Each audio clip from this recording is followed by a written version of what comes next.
I ciao ljudi, dobrodošli u još jednu epizodu Minecraft tutoriala 616T. Danas ću vam pokazati kako napraviti jednostavnu mašinu za kamen. Znači, ja sam uradio malo da ukrasim, ovako sa pistonom i to ovdje da otvaram i to.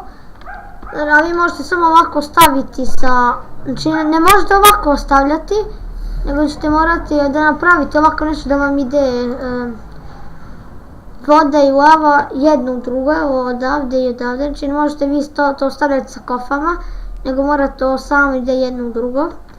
A sad ćete vidjeti kako to radi. Otvorite vodu, pustimo da dođe do vama. A sad ćete vidjeti što se dešava.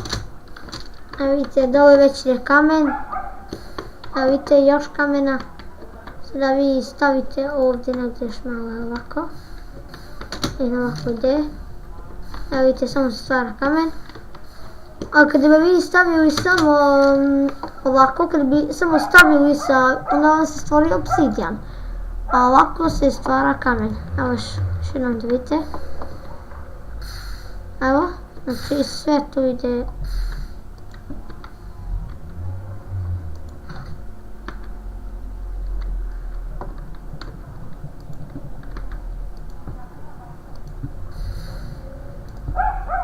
Evo vidite, evo sad šta je sve izašlo.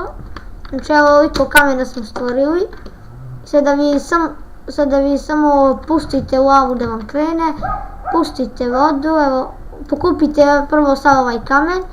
Pokupite ga znači i onda ovdje kada ovo sve maknete ovaj kamen skupite. Onda ostavite i još vam se pravi kamenajet.